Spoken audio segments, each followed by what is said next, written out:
오늘 하나님 우리에게 주신 말씀 함께 보겠습니다. 신약 성경 마가복음 9장입니다. 신약 성경 68쪽 정도 되겠습니다.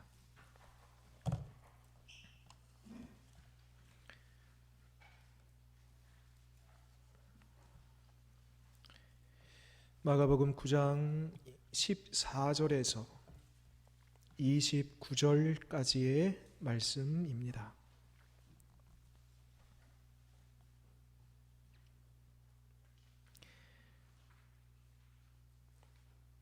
우리 함께 읽겠습니다. 이에 그들이 제자들에게 와서 보니 큰 무리가 그들을 둘러싸고 서기관들이 그들과 더불어 변론하고 있더라. 온 무리가 곧 예수를 보고 매우 놀라며 달려와 문안하거늘 예수께서 물으시되 너희가 무엇을 그들과 변론하느냐? 무리 중에 하나가 대답하되 선생님, 말 못하게 귀신 들린 내 아들을 선생님께 데려왔나이다.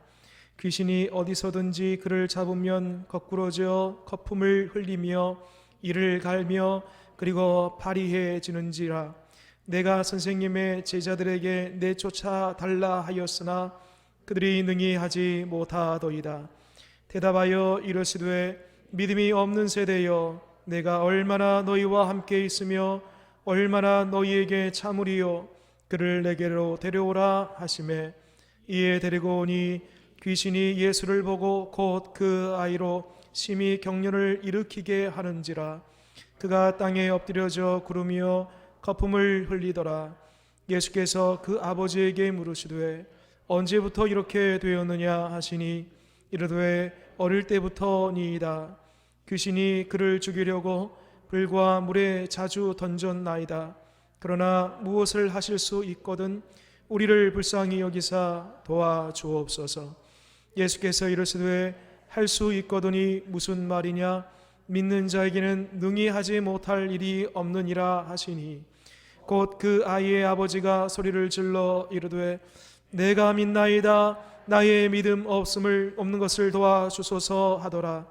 예수께서 무리가 달려와 모이는 것을 보시고 그 더러운 귀신을 꾸짖어 이르시되 말 못하고 못 듣는 귀신아, 내가 내게 명하노니 그 아이에게서 나오고 다시 들어가지 말라 하시매 귀신이 소리 지르며 아이로 심히 경련을 일으키고 하고 나가니 그 아이가 죽은 것 같이 되어 많은 사람이 말하기를 죽었다 하나 예수께서 그 손을 잡아 일으키시니 이에 일어서니라.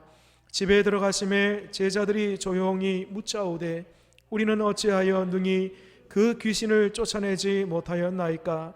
이르시되 기도 외에 다른 것으로는 이런 종류가 나갈 수 없느니라 하시니라. 아멘. 이 시간 담임 목사님 나오셔서 믿음이 없는 세대여 라는 제목으로 말씀 증거하겠습니다.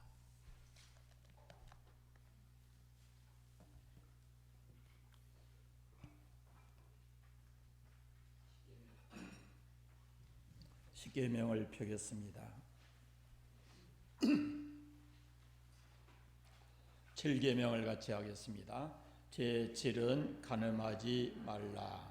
아멘. 오늘 말씀을 통해서 여러분의 믿음이 성숙하고 여러분에게 복음의 능력이 여러분의 삶에 회복되기를 바랍니다. 복음서에 보면은 예수님께서 행하신 많은 기적들이 나타나는데 그 기적들은 믿음과 함께 나타납니다. 기적은 하나님의 역사지만은 그 하나님의 역사가 우리의 삶에 나타날 때는 반드시 믿음을 통해서 나타납니다. 믿음 있는 곳에 믿음 있는 사람에게 하나님의 능력이 기적으로 나타나는 겁니다. 12예를 연루증으로 앓는 여자가 예수님의 뒤로 와서 그 겉옷을 만집니다. 그에게는 그 겉옷만 만져도 구원을 받겠다라는 그런 믿음을 가지고 행동을 했습니다. 예수님께서 보시고 딸아 안심하라, 내 믿음이 너를 구원하였느니라 라고 말씀하시고 그가 즉시 고침을 받았습니다. 믿음이 기적을 가져옵니다. 수로보니게 여인에게 귀신 들린 딸이 있었는데 그를 고쳐주심도 그렇습니다. 딸이 귀신 들렸습니다. 본인에게는 믿음이 없어요. 믿음은커녕 정신도 없어요. 그러나 그 어머니는 참 귀한 믿음을 가졌습니다. 여러 가지 핍박과 어려움, 무시를 당하고 굴욕을 다 극복하고 끝까지 예수님 앞에 나와서 딸의 병을 고쳐달라고 호소를 합니다. 예수님은 그 어머니의 믿음을 보시고 그 딸을 고쳐주십니다. 딸아, 내 믿음이 크도다. 내 소원대로 되리라. 이렇게 말씀하셨어요. 어머니의 믿음이 그 딸을 귀신으로부터 귀신을 내쫓고 이렇게 고침받게 했습니다. 그러니까 본인이든지 또 그를 사랑하는 사람이든지 믿음이 있어야 기적이 나타납니다. 기적의 조건은 믿음에 있습니다. 그러나 오늘 본문의 상황은 좀 다릅니다. 한마디로 말하면은 하나님의 일을 하는 사람에게 이 믿음이 있어야 된다라는 것을 말씀합니다.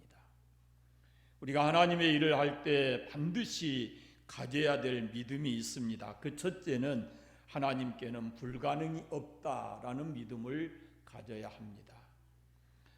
이미 우리가 살펴보았지만은 회당장 야이로가 12살 딸 아이가 병들어 죽어갈 때 그가 예수님 앞에 나와서 딸의 병을 고쳐달라 그러면서 예수님을 자기 집으로 모시고 갑니다. 그런데 가는 도중에 집에서 사람이 왔습니다. 당신의 딸이 죽었습니다. 이럴 때 야이로가 얼마나 난처했겠어요? 아직 살아있어서 그 딸을 고쳐달라고 예수님 모시고 가는데 이미 죽었다 하고 소식이 왔어요. 그러니까 예수님을 모시고 가야 하는지 말아야 하는지 아주 난감하게 되었습니다. 딸이 이미 죽었다는데 예수님께서 이렇게 말씀하십니다. 두려워 말고 믿기만 하라. 그렇게 말씀하시죠. 그리고는 그 집에 가셔서 그 죽은 딸을 살려주셨습니다. 하나님께는 불가능이 없다는 것을 믿어야 합니다. 사람으로서는 불가능합니다. 손 쓸 수 없는 일이 많습니다. 이제 다 끝났구나 이렇게 생각될 때가 많습니다. 그러나 하나님께는 불가능이 없습니다. 하나님은 전능하신 분입니다. 바람을 잠재우시고 바다 풍랑을 잠잠하게 하시고 하늘에서 유황불을 내리시고 사람을 물 위로 걷게도 하시고 바다에 길을 내셔서 사람이 건너가게 하시고 반석에서 물을 내시는 하나님이십니다. 죽은 자를 살려내시기도 하십니다. 우리가 하나님의 일을 할 때 하나님은 전능하신 분이다 하는 것을 믿어야 합니다. 그분은 불가능이 없어요. 두 번째 우리가 가져야 할 믿음은 하나님이 나와 함께 계신다라는 믿음입니다. 우리 개인적으로 생각해 보면 우리에게 허물이 많고 부족한 점이 참 많겠지요. 그러나 하나님이 나와 함께 계십니다. 하나님은 높은 데 계시지만 가장 낮고 천한 곳에 있는 우리와도 함께 하시고 하나님은 온 우주를 주관하시는 분이지만 세상의 가장 작은 자, 어쩌면 먼지와 같은 존재인 우리를 하나님께서 함께 하시는 거예요. 우리를 구속하시고 그리고 나와 함께 하신다는 믿음, 나와 동행하신다는 그 믿음을 우리가 가져야 합니다. 아브라함이 그 믿음을 가지고 고향과 친척과 아비집을 떠났고 하나님이 나와 함께 계신다는 믿음을 가지고 야곱이 낯선 길을 주저하지 않고 나섭니다. 여호수아가 그 믿음으로 가나안을 정복합니다. 그리고 성경에 많은 사람들이 하나님이 함께 계심을 믿고 두려움 없이 담대하게 믿음의 삶을 살았습니다. 하나님이 나와 함께 계신다라는 믿음을 가져야 합니다. 세 번째, 나는 어떤 능력도 행할 수 없는 무능력의 사람이라는 것을 고백해야 합니다. 사도행전 3장에 보면은 베드로가 성전 미문에서 나면서부터 안진병이 된 사람을 고쳤을 때 사람들이 다 베드로를 바라봅니다. 이야, 참 굉장하다, 대단하구나 하는 생각을 가지고 베드로를 쳐다보는데 베드로가 이렇게 말합니다. 이스라엘 사람들아, 이 일을 왜 놀랍게 여기느냐? 우리 개인의 권능과 능력으로 이 사람을 걷게 한 것처럼 왜 우리를 주목하느냐? 참으로 진실된 그런 고백입니다. 우리 쳐다보지 말고 예수님 쳐다보라는 겁니다. 왜 나를 쳐다보느냐? 나의 의도, 나의 경건도 아니고 예수님이 일을 하셨다 하고 예수님을 쳐다보라고 말씀하고 있어요. 참으로 겸손한 믿음의 사람입니다. 우리는 가끔 주의 일을 하면서 어떤 일을 해놓고 누군가에게 그것이 자기가 한 것처럼 나타나기를 원하고 그걸 드러내려고 하는 생각들을 가지고 있어요. 잘못됐습니다. 어찌하여 나를 쳐다보느냐? 예수님을 쳐다보라. 예수님의 이름으로 이 사람이 걷게 됐으니 예수님이 고친 것이지 내가 고친 것이 아니다. 내가 한 것이 아니고 하나님이 하신 것이고 내가 한 것이 아니고 예수님이 나를 통해서 하신 것이라고, 나의 능력과 나의 경건이 아니라고 그렇게 말을 합니다. 우리가 어떤 일을 해놓고 사람들이 그것을 알아주기를 원한다면 자칫 교만하기 쉽고 자칫하면 그것 때문에 우리가 신앙에 문제가 올 수 있습니다. 네 번째 우리가 가져야 할 믿음은 하나님께서 나를 사용하신다는 믿음입니다. 지금 베드로와 같은 그런 믿음이에요. 하나님의 능력을 믿을 때 그 하나님의 능력이 바로 나를 통해서 이렇게 나타난다 하는 것을 믿어야 합니다. 나를 사용하셔서 나를 통하여 하나님이 역사하시는 겁니다. 나를 하나의 그릇으로, 하나의 도구로, 능력의 도구로 쓰임 받는 것입니다. 나를 통해서 하나님이 역사하시는 겁니다. 내게 능력 주시는 자 안에서 내가 모든 것을 할 수 있느니라. 내가 한 것처럼 생각해서는 안 됩니다. 하나님이 나를 통해서 하나님의 일을 하시는 것입니다. 다섯 번째는 끝까지 믿음을 지켜야 합니다. 어떤 경우에도 혹은 칭찬을 받거나 영광을 받는 순간에도 우리의 이 믿음은 변함이 없어야 합니다. 광야에서 모세가 이 부분에 실수합니다. 40년 동안 하나님의 능력을 받아서 그 능력을 행사하며 살아왔습니다. 그런데 한순간에 실수하고 맙니다. 민수기 20장에 보면은 패역한 너희여 들으라, 우리가 너희를 위하여 이 반석에서 물을 내랴 그럽니다. 해서는 안 될 말을 했습니다. 언제 모세가 물을 낸 것입니까? 40년 동안 기적을 행한 것은 하나님이 그를 붙들고 그를 사용하신 것입니다. 모세가 한 것이 아닙니다. 모세는 다만 심부름을 한 것이고 하나님이 모세를 통해서 반석을 치게 하시고 반석에서 물이 나게 하셨습니다. 치라 했을 때 모세는 친 것뿐이고 하나님께서 그 모세를 통해서 반석에서 물을 나게 하신 것입니다. 그러므로 교만하지 말아야 했습니다. 믿음이 변해서는 안 됐습니다. 그런데 모세가 한순간에 그 부분에서 실수를 한 것입니다. 그 결과는 우리가 생각하는 것보다 큽니다. 가나안 땅을 들어가지 못합니다. 오늘 본문을 자세히 보십시오. 예수님의 제자들이 전도자로 파송을 받아서 나갔을 때 바로 얼마 전에 그들이 귀신을 내쫓기도 하고 병자를 고치는 경험이 있습니다. 그런 제자들 앞에 귀신 들린 어린아이를 데리고 온 아버지가 있습니다. 지금 예수님과 세 제자는 변화산 위에 올라가 있어요. 오늘 주보를 자세히 보신 분은 오늘이 산상 변모주일이에요. 예수님이 세 제자와 함께 산에 올라가서 변화되는 그 주일이거든요. 이제 예수님과 제자는 산에 올라가 있고 나머지 9 제자가 산 밑에 있는데, 아버지가 이 귀신 들린 아들을 데려와서 선생님들, 내 아들이 말 못하게 하는 귀신이 들렸습니다. 이 아이 귀신을 좀 내쫓아 주십시오. 이놈이 귀신에 붙들려 발작을 하게 되면은 불 속에도 들어가고 물 속에도 들어가고 제 몸을 찔러서 피를 내기도 합니다. 이 아이를 불쌍히 여겨서 이 아이를 좀 고쳐달라고 간청을 했습니다. 제자들이 그래요, 조금 있으면 선생님 내려오실 때가 됐는데 조금만 기다리면 좋겠습니다. 선생님이 오시면 틀림없이 귀신을 내쫓고 고쳐줄 겁니다. 이렇게 했으면 얼마나 좋았겠어요.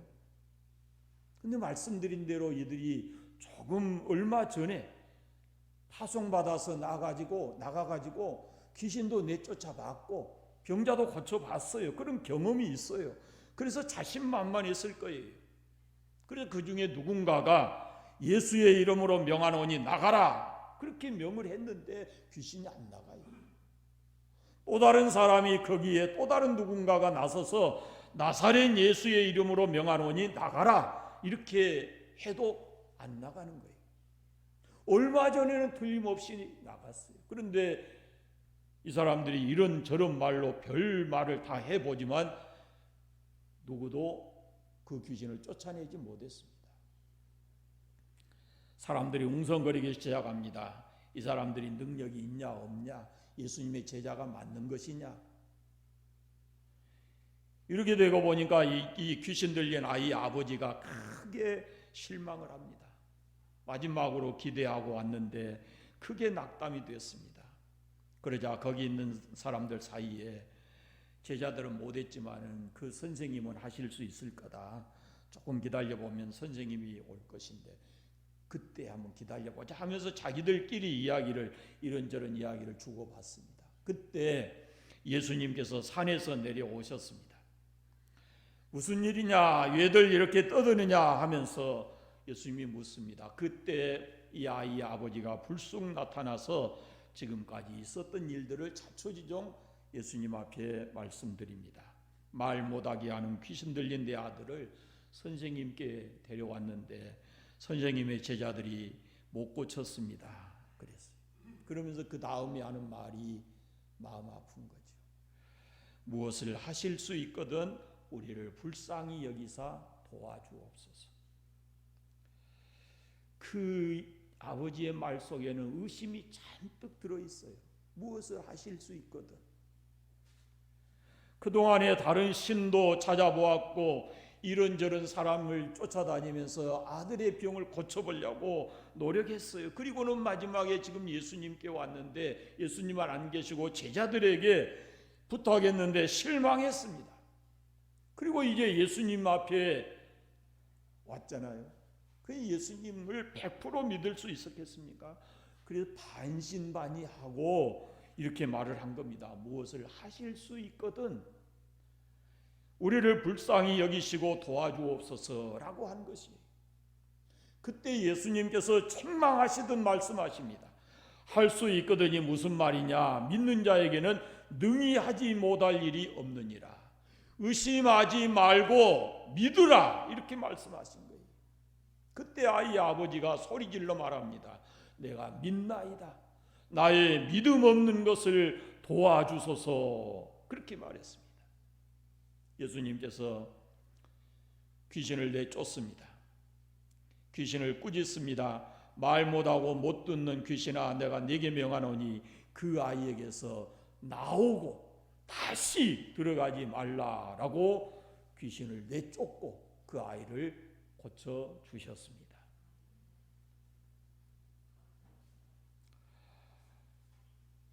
이 다음이 문제입니다. 그 다음에 문제가 뭐냐면은 제자들의 문제예요. 19절을 보면은 예수님께서 이 제자들을 보시면서 이렇게 말씀하셔요. 믿음이 없는 세대여. 그렇게 말씀하셔요. 저는 이 본문을 읽으면서 이 본문의 이 말씀이 나를 향한 말씀이고 오늘 우리를 향한 말씀이라고 생각이 됐어요. 여러분, 지금 우리 시대를 보면은 믿음이 있다 하면서도 생각하고 행동하는 것을 보면은 믿음이 있는 사람인지 의심스러워요. 사실 좀 더 직설적으로 말하면은 믿음은 요만큼도 없는 것 같아요. 그리스도인다운 인격도 그리스도인다운 성품도 없어요. 그야말로 수준 이하예요. 믿음은 있다는데 그 행동을 보면은 상식 이하의 행동을 하고 사는 거예요.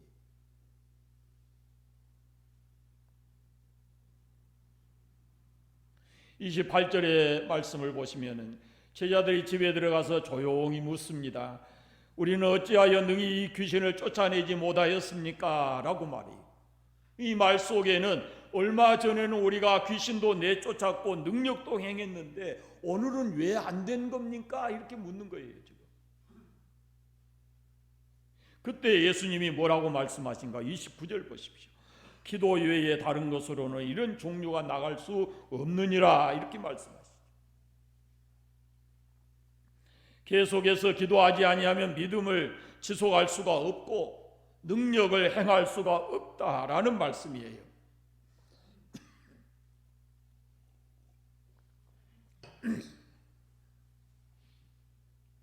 기도하지 않으면 안 됩니다. 믿음이 내게 항상 있는 것이 아니에요. 믿음은 하나님의 선물이에요. 능력도 언제나 내게 있는 거 아니에요. 여러분, 믿음은 말씀을 들음으로 온다 하잖아요. 그래서 여러분이 믿음을 가지고 살려면은 하나님의 말씀을 늘 들으셔야 돼요. 그 다음에 그 믿음이 성숙하고 지속하기 위해서는 반드시 믿음을 지키고 그 믿음이 우리의 삶의 현장에서 나타나게 하는 것은 기도해야만 그 능력이 나타나요.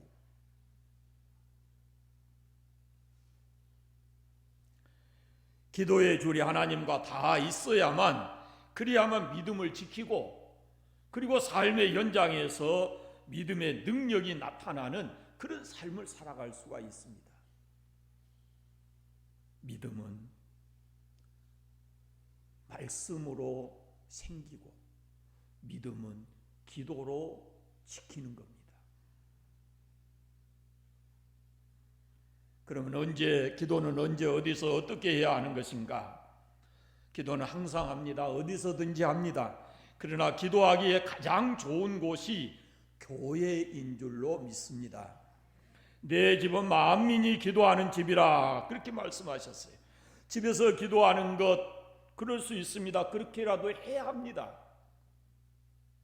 그러나 여러분, 주님 말씀처럼 이 교회가 여러분의 기도하는 집이 되시기를 바랍니다.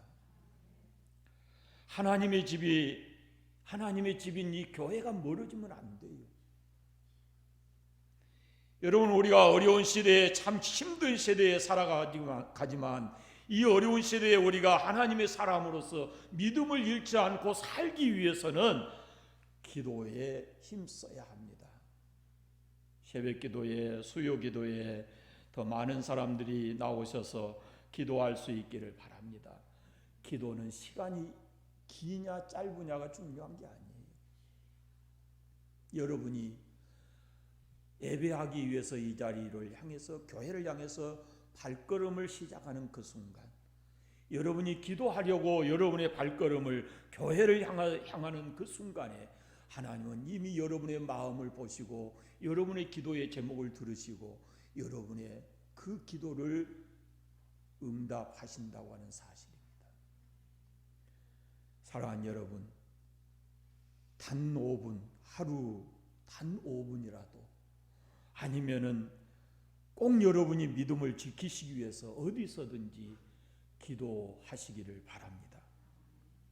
예수님 모십시오. 새벽에 일어나서 한적한 곳에 가서 기도하셨고 하루 종일 복음 전하고 피곤하셨지만은 제자들을 따로 보내셔 놓고 혼자 산에 가셔서 기도하셨어요.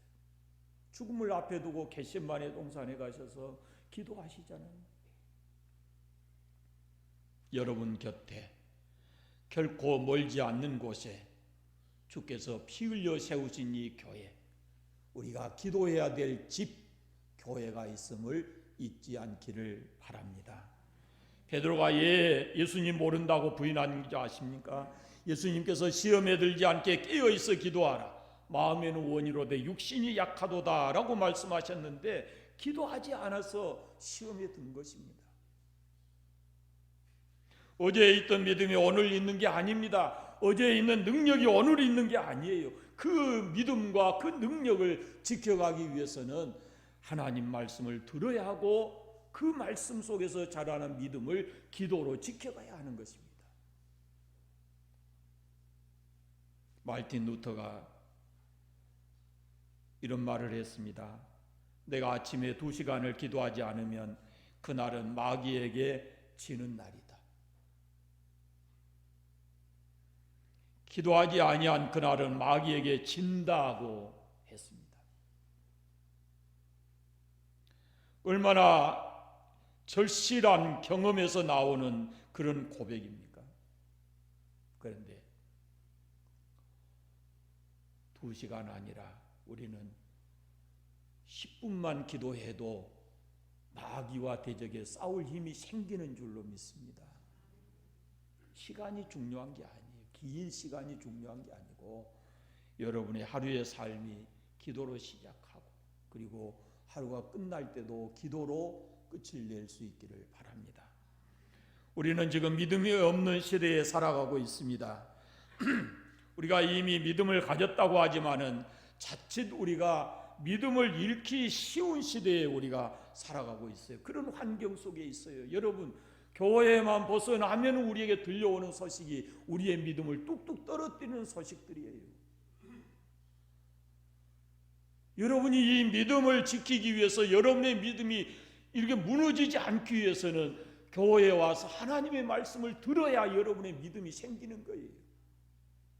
그리고 그 믿음을 지켜가기 위해서 여러분은 기도하셔야 합니다. 날마다 기도함으로 우리의 믿음을 지킬 수 있습니다. 시험에 들지 않기 위해서 기도해야 합니다. 악에 빠지지 않기를 위해서 우리가 기도해야 합니다. 마귀의 권세를 대적하기 위해서 우리가 기도해야 합니다. 기도할 때 우리가 믿음을 지키고 그 믿음을 가져야 시험이 와도 이길 수 있고 사단의 대적에도 승리할 수 있는 줄로 믿습니다. 간절히 소원하기는 탄산교회에 속한 모든 성도들이 이 어려운 시대에, 이 믿음 없는 시대에 한 사람 한 사람이 다 믿음의 용사들이 다 되시기를 바랍니다. 기도하겠습니다. 하나님 아버지 감사합니다. 오늘 또 예배자로 주의 전에 와서 예배드리게 하시고 하나님의 말씀 듣게 하시니 감사합니다. 아버지, 우리에게 믿음을 더하여 주시고 또한 우리가 말씀을 열심히 들어서 우리의 믿음이 잘 성숙하게 하시고 더 나아가서 이 믿음을 뺏기지 않고 잘 지켜갈 수 있도록 기도하게 해주시기를 원하옵고 기도합니다. 우리가 믿음 없는 시대에 살고 있음을 깨닫게 해주셔서 세상 밖에서 하나님의 자녀로 믿음을 지키며 살기 위해서 늘 기도하게 하시고 시험 많은 세상에서 시험을 이기고 악에 빠지지 않고 마귀의 권세를 이기기 위해서 늘 기도에 힘쓰는 우리 성도들 다 되게 해주시기를 원하옵고 기도합니다. 우리 모든 사람들이 믿음의 용사들이 다 되게 하여 주시옵소서. 예수님의 이름으로 기도드리옵나이다. 아멘.